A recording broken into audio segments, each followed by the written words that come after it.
New Thinking Aloud is presented by the California Institute for Human Science, a fully accredited university offering distant learning graduate degrees that focus on mind, body, and spirit. The topics that we cover here. We are particularly excited to announce new degrees emphasizing parapsychology and the paranormal. Visit their website at cihs.edu.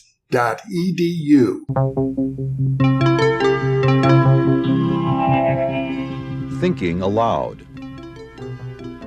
Conversations on the leading edge of knowledge and discovery with psychologist Jorge Mishlove.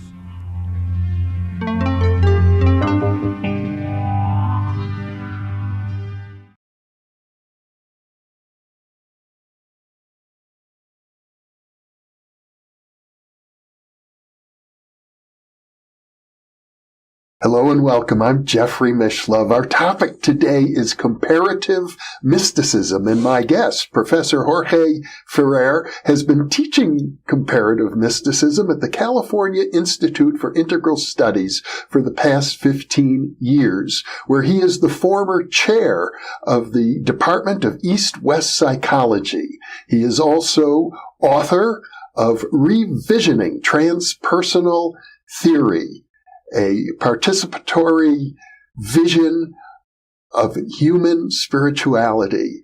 He is also co-editor of an anthology called The Participatory Turn, Spirituality, Mysticism, and Religious Studies. And his most recent book, all of these published by the State University of New York Press, is Participation and the Mystery, Transpersonal Essays on Psychology, Education, and Religion. In addition, he has been an advisor to the United Nations non-governmental agency on religions for peace. Welcome, Jorge.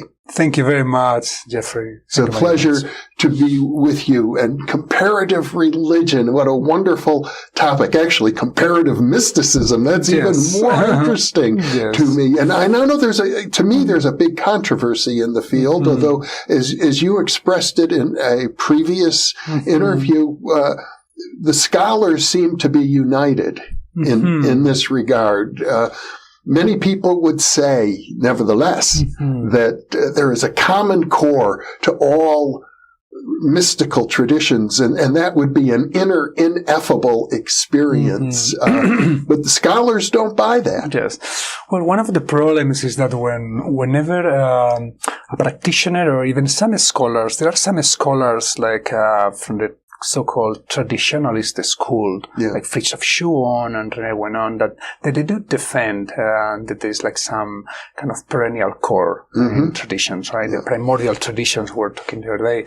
And but one of the problems is that whenever any of these scholars or practitioners start speaking about what is that universal core, they start describing it in terms that privileges certain traditions upon others. For example, it's like non-dual, it's ineffable, it's something that we cannot speak about, And other traditions, they understand the ultimate, the spiritual ultimates in different terms, So the perennial philosophy becomes kind of ideological in that sense, in the sense that it privileges certain traditions upon others. Despite their arguably novel attempt to create like this kind of like deeper mystical unity in the traditions. The thing for me as a student of mysticism is that there is something to it. It's like when you first come across religious traditions, what you see is tremendous diversity, right? It's tremendous, like and that's what they would call exoteric diversity, like the rituals, the dresses, the dances, the prayers, right? Even within particular religions. Even within particular religious traditions, exactly. Diversity is not only in between traditions, it's intra-traditions, right? In Buddhism, there's tremendous diversity. I mean, early Buddhism has very little to do with Dzogchen or Tibetan Buddhism, or Zen, right? So, but then, if you look deeper, and this is where these kind of perennialists go, you can sense like, well, beneath all that kind of exoteric diversity, there is something that unites people. There's like this mystical flavor, you know. There's like this something ecumenical, something that really can bring hearts together, and and I think that there is something beautiful in that impulse. It has been an impulse animating a lot of the interreligious dialogues, world parliaments of religion, and so forth, you know. But, and this is the big but, when you look deeper into that kind of like supposedly mystical unity, what you realize is that there is tremendous diversity, not just in the exoteric, not just in the religious outside, but in the very mystical core of the traditions. The mystical worldviews, the mystical entities that people encounter, the mystical ultimates, you know. It's very different when someone experiences, a personal God loving them moment to moment. One of the aims of Christian mysticism, you know, through the ages, you know, that, by the way, was not the union with God. It's more the presence of God in one's life. That's a much more prevalent goal in Christian mysticism, you know. That's very different than experiencing the emptiness of Buddhism, you know, the pratitya samutpada, the codependent origination in which nothing has like really intrinsic being and everything is interbeing with each other, you know, and liberation is considered to really have like a direct grasping of that realization in many schools of Buddhism. Phenomenologically, textually, even the practitioners of those traditions, they would say these are different experiences, are different spiritual goals. Well, I mean, for example, within the Hindu tradition, you have the Samkhya, or Samkhya, I'm not quite sure how it's pronounced, that philosophy versus Advaita Vedanta. They seem to be polar opposites right within Hinduism. Exactly. That's exactly. Within a single tradition, you have tremendous diversity, and this is a great example, right? I mean, Sankhya Yoga, is originally, it has nothing really much to do with the ways yoga is practiced and cultivated in the West today, that I think is actually cultivated in a more integrative ways than in original times. In original times, Samkhya Yoga was about the isolation of the witness, pure consciousness, from any object, including material and mental objects. So it wasn't nothing to do with Cartesian mind matter, something else. It's like just the witness, Purusha, is dissociated, separated from anything else, and that's salvation. That's Kaivalyam, Kaivalyam is salvation because it's the intermingling of the Purusha in Prakriti, in the material and natural world, the world of the objects, is considered the cause of suffering.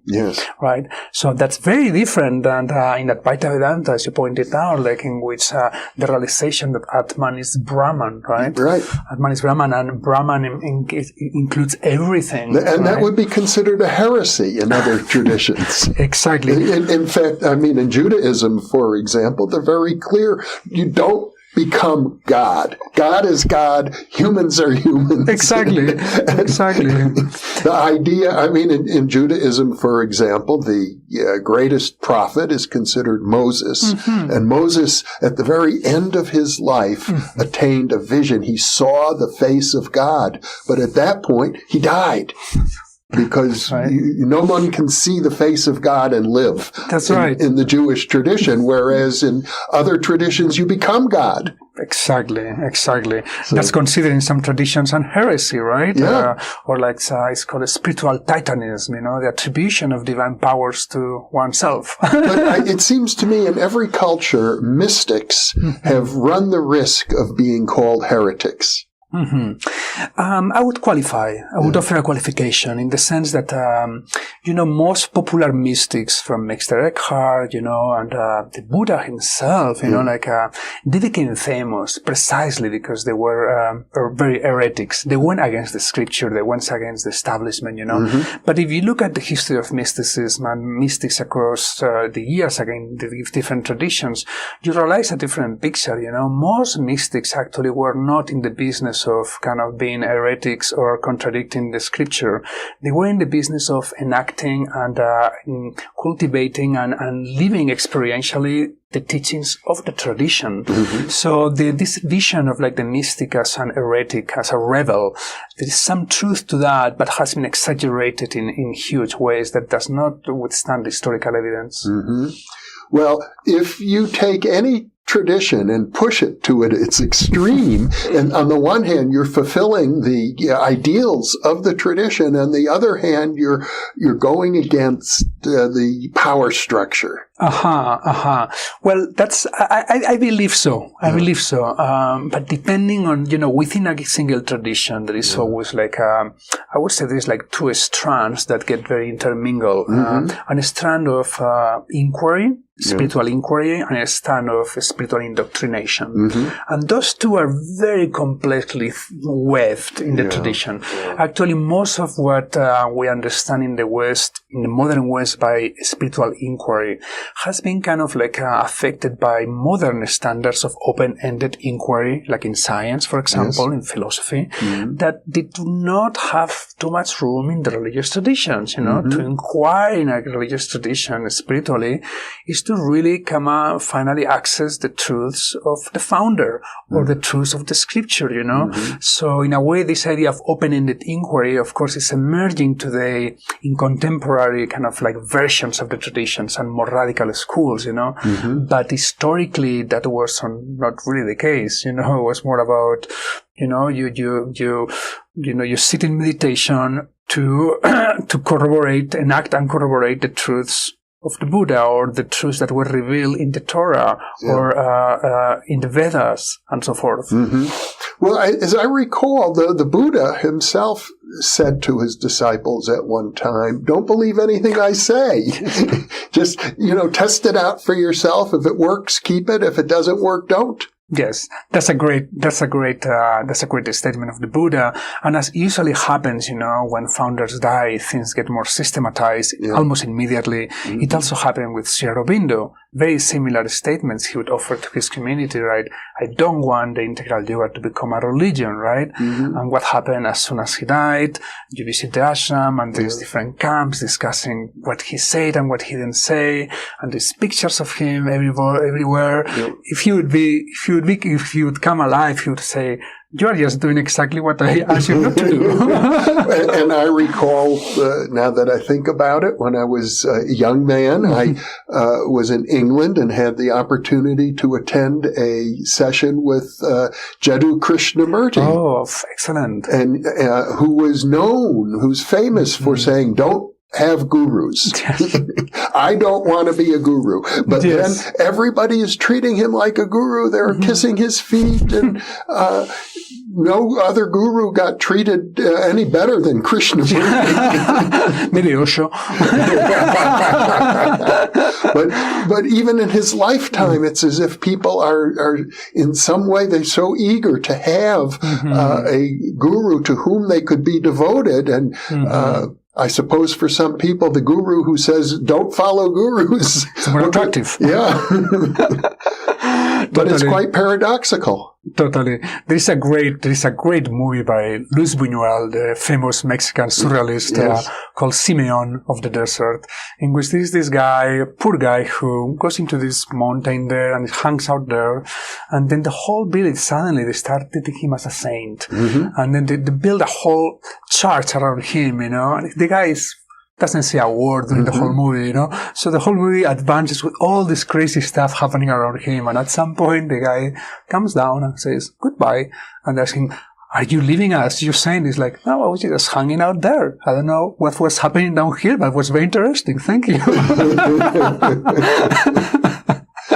Well, I know of other similar movies as well in the Western context where people who are really fools can be taken for greatly enlightened beings, which reminds me of an interesting episode in the history of mysticism. When I was younger, I took an interest in Meher Baba, who was regarded by his followers as an avatar. Yes. And he I actually liked one thing that he did in particular. He would work with people who were called the mad musts, the God intoxicated, that they were so deeply involved in the mystical experience of union with or communion with God that they couldn't function. That they were like hospitalized. They were, people might have thought of them as deeply psychotic, but Mayor Baba would come and he'd sit and meditate with them, and apparently telepathically he would help them work through this, that he regarded them as very highly evolved spiritually. Yeah, interesting. Yeah. My sense, my frank sense is that, the guru model that in a way like has been exported from India, to the West, although of course we had our own versions of that, in Sufism, the rabbinic culture and so forth, Yes. It's a model that I think is still functional for quite a number of people, but I see as a model with many intrinsic problems that creates consistently a lot of dysfunctional family dynamics, a lot of like really projection and transference of a single person. There's always a lot of troubles around these communities, That's not to say that many people have healed deeply and grow deeply in contact with gurus. And of course, if you add to that what we were discussing the other day, that many of these gurus and even genuinely awakened people in their consciousness sometimes are underdeveloped or even wounded at sexual and emotional interpersonal levels. Things get really messy, My frank sense is that more and more people today they will kind of be in contact with perhaps people like them, but not as gurus, but as reference, we'll have like different references, spiritual mentors and friends and communities, and the growth is going to be more horizontal and also guided from within versus like a external structure with a guru that ultimately has the last authority about your spiritual life and tell you what to do. And this is how they roll normally. Yeah. Well, and the tradition of gurus in India is very strong. I mean, there are those people who follow gurus who would tell me and have told me that's the only way. If you don't have a guru, in fact, a living guru, not a dead one.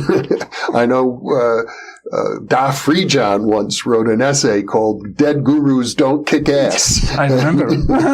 and his vision was a guru has to really provoke people to get them out of the chains of conventional conditioning.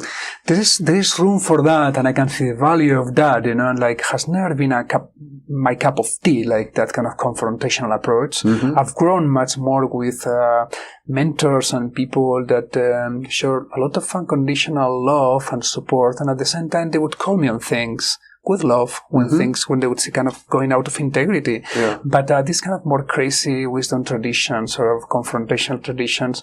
But again, I'm very supportive of diversity, as you know. So it's like, well, if this is what's working for you in this moment, if it's really paying spiritual fruit cash, by all means, and I would say that I don't want to reduce psychoanalytically things because that's not my worldview, but I do know that many people working with gurus, at the same time, it's complex. They're working spiritually, they're also working psychologically in many things, transference with parental authority, and things are complex, and it could be a wonderful model of healing, or it could be a wonderful model of re-traumatizing, depending on the guru.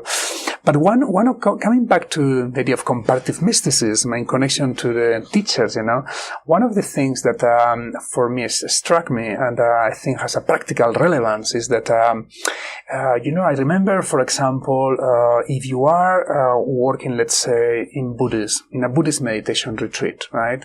And you're practicing, and then you go to talk to your teacher, let's say a Zen teacher, and then you tell him that you had an experience of God. Or experience of Atman Brahman, an experience that their tradition considers actually delusion. Yes. The teacher is going to tell you, go back to your Safu and continue meditating because what you experience is total delusion. But those very insights are what they are considered to be highest insights in other traditions, you know. So this is where comparative mysticism and the guru system and the spiritual growth of individuals get intermingled and get tricky. Yeah. Now you, as I understand your perspective, you would say that every human situation offers the possibility of spiritual growth and even mystical enlightenment. Yes. Every human situation. People who have, in other words, no concept of mysticism whatsoever. Let's say they're working in a woodworking shop somewhere, that has just as much potential for spiritual, mystical realization as being in an ashram. I think so. I think so. And I think there is many historical cases and modern cases of people who had powerful awakenings in, being businessmen or like in a shop. So this is happening. And there's some great studies by Steve Taylor these days about like doing studies on, unaffiliated mystics, people who were not in any tradition and they had awakenings, So there's some empirical evidence for that, But my point is more is about this emphasis of the participatory, emphasis on the relational, that we can grow spiritually in whatever path life and spirit call us to be, So for many it would be like in the meditation room, but for others it's going to be like, like taking like intimate relationship as a spiritual path, Many people are doing that. Tremendous growth can emerge from there, For others will be conscious parenting, And I think that there is tremendous growth if those pathways also engage in a context of spiritual aspiration, then even with more chances. The chances that awakening can happen spontaneously, they're always there, but they're small. It was Richard Baker Roche, say, lightning is an accident, right? Something like that.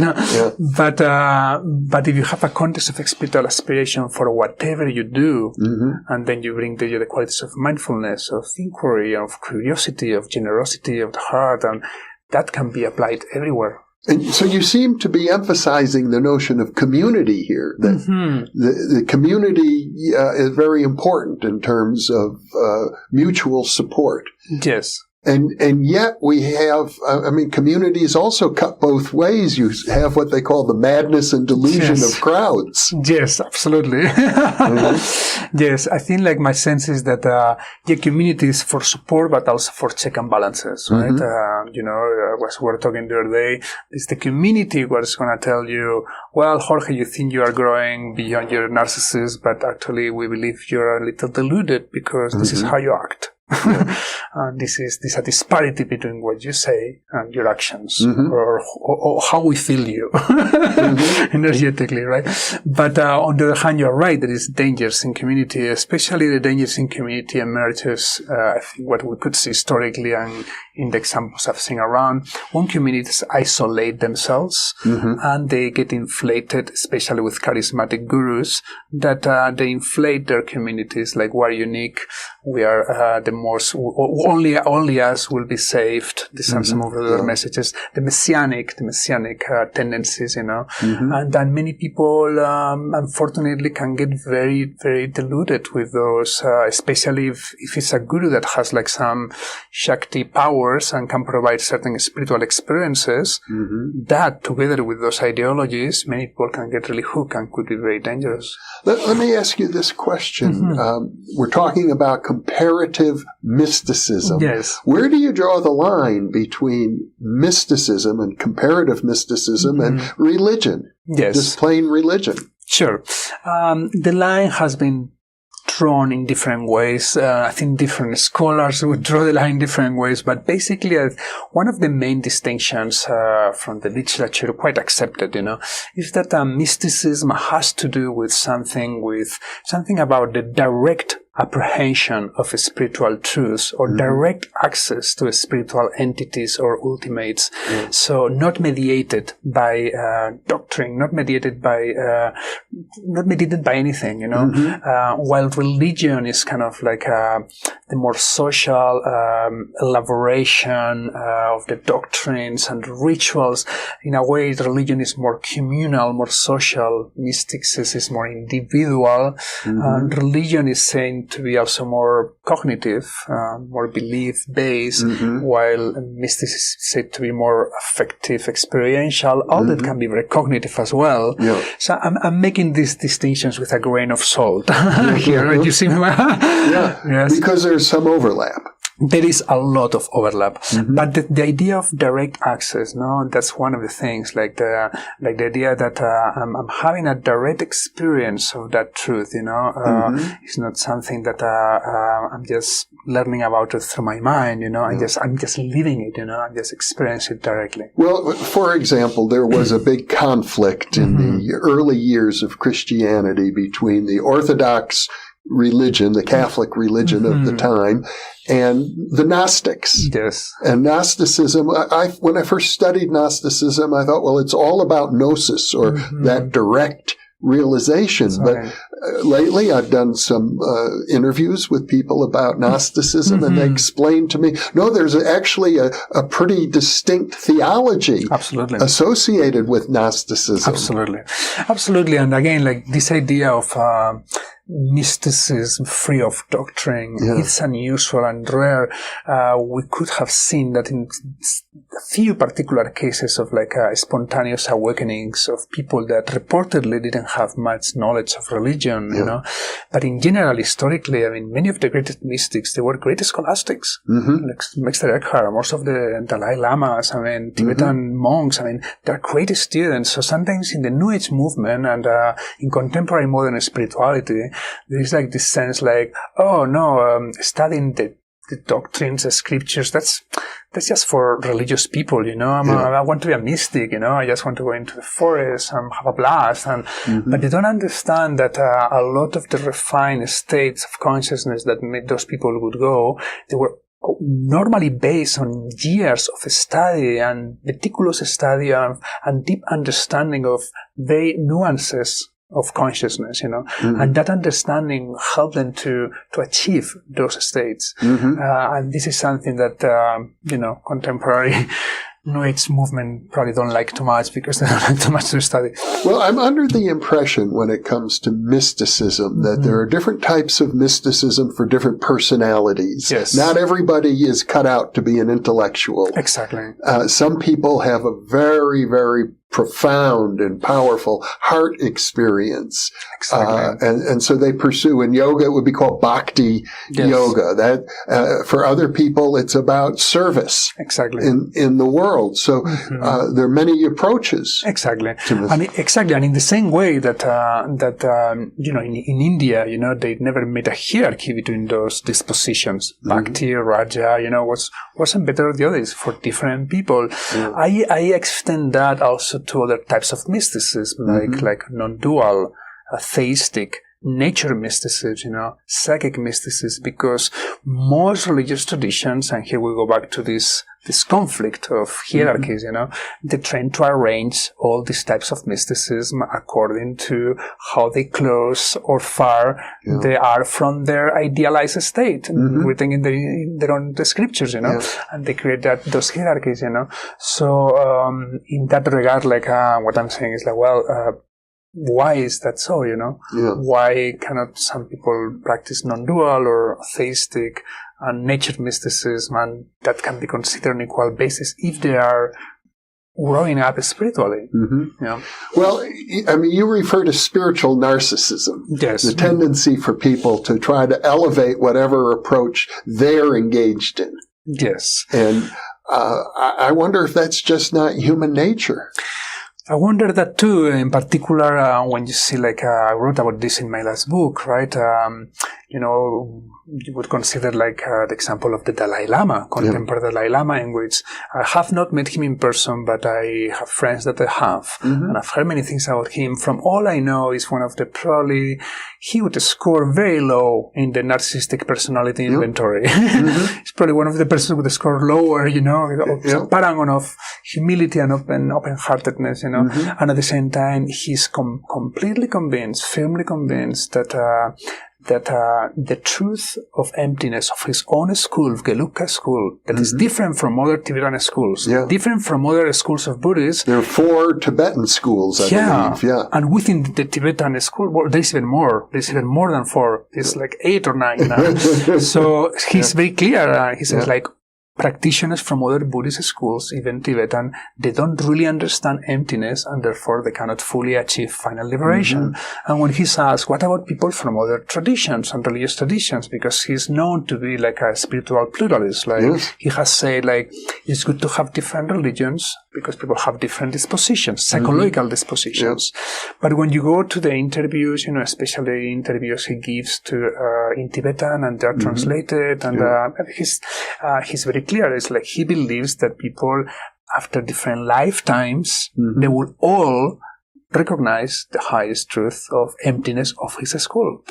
So if someone like him, if someone like the Dalai Lama, who are a paragon of selflessness and openness, falls into that attitude that I call a spiritual narcissism, I think it's something that runs very deeply in the collective unconscious, and probably also has something to do with ethnocentric tendencies, competitive tendencies between religious traditions. In Buddhist, the debates, the debates between... Well, it might have something to do with our primate ancestry. If you look at chimpanzees and gorillas, they form bands and they compete with each other.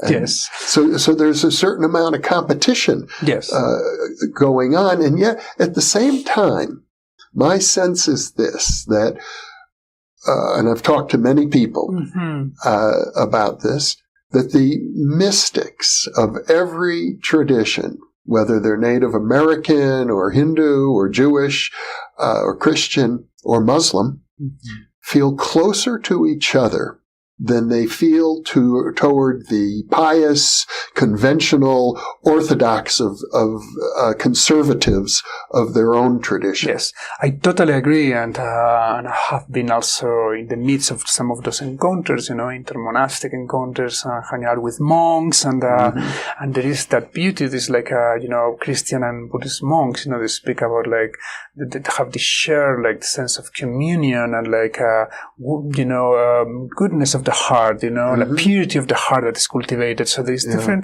lot of qualities, human qualities that I think they find a lot of common ground. But when they start speaking about doctrine, about their beliefs about the spiritual ultimates, they themselves, even the monks and the mystics, they would say, well, I don't think we're talking about the same thing. But the thing is like, this has been normally taken as a negative, as a problem. And what I'm saying is like, this is not a problem. This is great. This is speaking about the great creativity of the mystery of life, of the generative force behind Big Bang or behind the emergence of life, whatever you want to call it, in the kind of like a co-creative kind of like unfolding of spiritual creativity through human participatory individuals. So as you know, like the way many of these kind of universalist, perennialist images that we're giving are like this,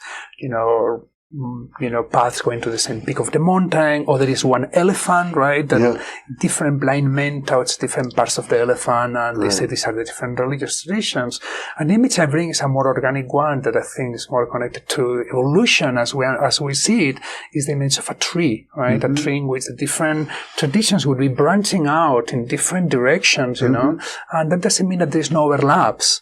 Like branches in a tree, there could be many overlaps between them, but there are different esoterical projects, and this is good news. Well, you point out, using that metaphor, that they have a common root. Yes. And the other point I think you've made, though, is when using the metaphor of the blind men and the elephant, very well-known tale, what you're saying is there is no elephant. Correct. But there is a root. Yes, that's how, my project has been like aim at minimizing spiritual narcissism, at minimizing this competitiveness between religious traditions, and as fostering a more harmonious way in which different traditions and people from different beliefs can interact with each other. So all of we can offer as human beings are constructions and concepts, images that that have like a practical utility. Yeah. So this is an image for me that, I also make the analogy of members of a single family, right? I'm sure all the viewers, many of the viewers will have families, So as members of a single family, we will have the same root, the genealogical tree that we come from, But, if you are healthy parents and you have children, you want to support the individuation of your children, that you want them to be who they really are, right? If they want to be a lawyer, if they want to be like a journalist. Some parents, yes. From a psychological, modern psychological perspective would be the healthiest approach versus like trying to control the future of your kids. Well, that would be my perspective. I know. But people say, oh, you're very liberal. Sure.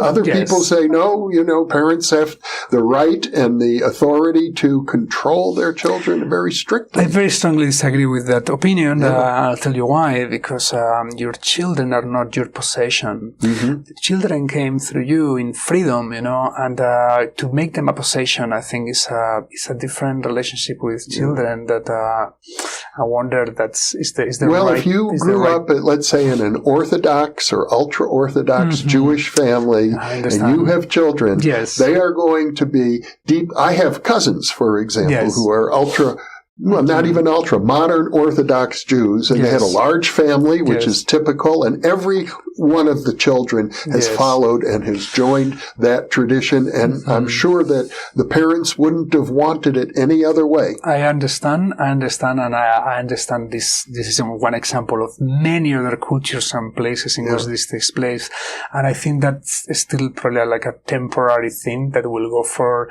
years, perhaps generations, but I'm convinced that certain values that modernity came forth of, like, individuation, like, and freedom of its human being to follow their path and follow their inner call, they will triumph even on those traditions. And you can see that in India, you can see that in many places, in which, like, and of course, this has two different readings, One reading is like, Western values are colonizing again our land, Yes. by the Orthodox. But an increasing number of people, like in India, they're like embracing modern values because of the suffering, the organizations of women that are emerging grassroots in India, like to start fighting hugely horrible patriarchal actions in India, it's tremendous. So they're starting to organize themselves and all these kinds of values. I think this is unstoppable.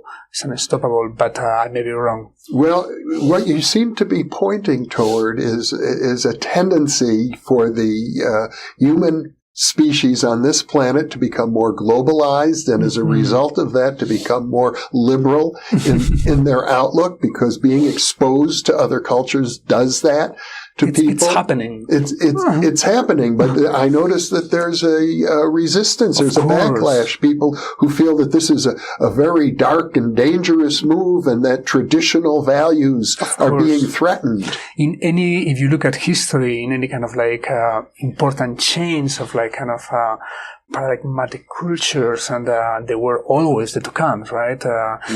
It's the same with scientific revolutions, there's always the come of concept. No, let's stick to the old paradigm. These ideas is like too crazy, and normally it takes generational changes. How many decades of internet and we have had? The World Wide Web was invented when? In 1980? I think even the very early years, actually, now I know about it because my friend Jacques Vallée was working with the DARPA when they were developing the DARPANet, which became the internet back, so it started in the 1970s. Exactly. Yeah, but it came more like more in the 80s. And that's very few decades. That's like in the history of human beings, in the history of human cultural exchanges, that's nothing. And look what it has done just in a few decades, for the good and the bad, but it's tremendous. And yes, change is accelerating everywhere. Tremendously. And yet the idea of mysticism is to find the truths, the unchanging truths, the things that stay the same no matter what superficial changes occur. Yeah, but that's also a classical account of mysticism, It is. Yes, in which I think like many modern mystics and many people who study also the history of mysticism, you realize that historically it wasn't the case, For example, not only the idea, but the lived experience of emptiness in the Buddhist traditions from Theravada to Mahayana to Tibetan to all the different to Zen changed radically. So not only the notion, but the lived experience of awakening went through an evolution in a single tradition, And I think the same you could say in Christianity had been many different goals emerging, the presence of God, invitation of Christ, and many metanoia, many different goals emerging in different places, So I celebrate all that spiritual cornucopia of creativity, and I think it's a good thing. But for many people, when there is this tremendous diversity and plurality of goals, they get more anxious. It's like, wow, so that means that the truth I believe is just one more. People want to cling to something, truth with a capital T. It seems very important for some people to have that as sort of the bedrock of their lives. Yes. And what you seem to be saying is it doesn't exist. Yes, I mean, I'm not saying that nothing exists. That could be. Maybe I'm going too far. Because for me, I mean, there is a cosmos. There is a generative creative energy in the cosmos. What they call the mystery, right? You use that term, the mystery. It's in your book, participation and the mystery. Yes. But yes, exactly. But I take pains so that term mystery cannot be reified or put at a super ultimate that can be put over others, Yeah. So that's where my project is. It's like this kind of undetermined creative energy, with which traditions and human beings, we co-create, different spiritual pathways, and then like the different branches of different trees, they can go also to different spiritual ends that are always in evolution as well, because that energy is always in evolution. So that's how I'm holding that piece.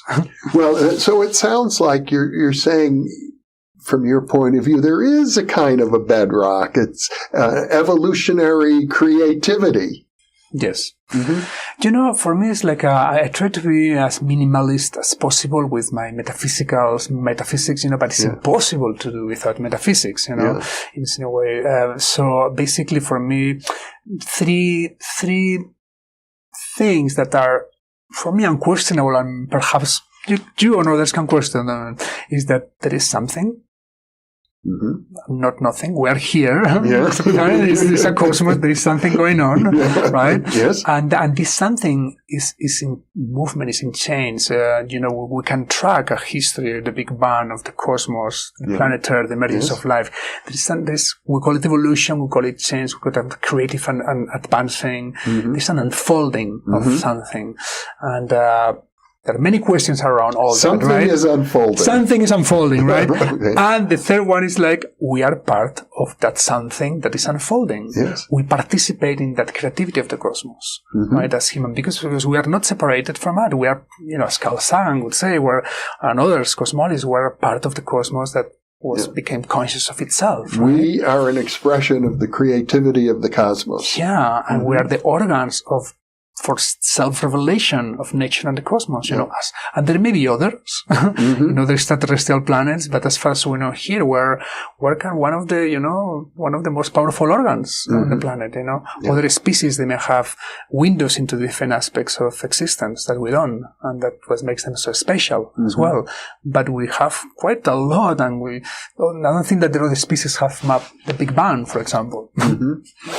So, in effect, it seems as if from this conversation, I would take the notion that there are many people who are authentic mystics who are never labeled. as such. I think so. Science fiction writers, for example, many of them have a deep mystical bent. Yes, I would even add that mystics abound in academia, There is many people in the fields of psychology, of religious studies, that they are kind of in the closet. They're mystics in the closet. And only in the last 10 years, they're starting to speak about their experiences, more and more, because as we discussed, like the people in positions of power in academia, they went through the countercultural movement now. It's the people who took LSD and did transcendental meditation. So there's a different climate for that. Before, you were going to teach religion. You had to teach religion in a very neutral, objective way, historical, But today, like, for example, my friends at, Rice University, in the Department of Religious Studies, all of them are mystics scholars. Well, that reminds me of an incident in my own past. Now that I think about it, that points to exactly this, because there was a time when I was getting my doctoral degree in parapsychology. In fact, had already earned my degree when the skeptics, the deniers, put enormous pressure on the university to revoke my degree, because and the dean was about to do it. The graduate division, he said, major universities do not give degrees in parapsychology. So you thought you got a degree, but actually you didn't. Oh my God! I went through a big crisis at that point. I thought I had earned a degree, and they were ready to take it away from me. So I appealed to the provost of the university. Now, it turned out that this provost, his name was Rod Parks, he's now deceased. But I later learned about him that he had done something in his early life quite amazing. He had rowed a boat, sailed, I think it was a small sailboat. He sailed a boat across the Pacific solo. And surely that is the sort of occasion that would generate mystical experiences. And here he is, provost, very high administrator in the university. I suspect that experience probably saved my doctoral degree. In a way, now that I think about it. That's excellent. That also reminds me, when I was student at the University of Barcelona, and I was already interested in transpersonal psychology and meditation and self-consciousness, and I wanted to do my PhD studies, but at that time Barcelona was completely cognitivist and neuroscientific, But finally I talked with the director of the Department of neuroscience and psychology, and I told him, like, listen, I would love to do like a PhD project on the electrophysiology of Zen meditation. And I told him this could be very exciting and valuable. And he went for it. And but later he told me that the reason he went for it is because he himself, back in the 60s, had practiced transcendental meditation, and he knew there was something to that. And so this is this is why I feel optimistic, in some ways. There is tremendous resistance to change. There is tremendous forces, but there is a generational change as well that I think that it's going to bring, I hope, more good things than bad. So in effect, by teaching comparative mysticism, as you have done for the last 15 years, we're helping to engender a new generation of people who will, minimally speaking, be very open-minded about the possibilities. Yes, and that's what I've been told by students even years later, that those classes they took for me, they help them not only just in their professional or scholarly work, but they help them to be with others with different mindsets in a different way. And especially today in America, it is a lot of friction with different mindsets. Well, Jorge Ferrer, I commend you. I think you're doing very important work in the world, opening people up to appreciating the possibilities of authentic mysticism with the spiritual narcissism being minimized. Thank you very much, Jeffrey. It's a pleasure to be with you. Thank you very much, Jeffrey. And thank you for being with me. Thank you. And thank you for being with us.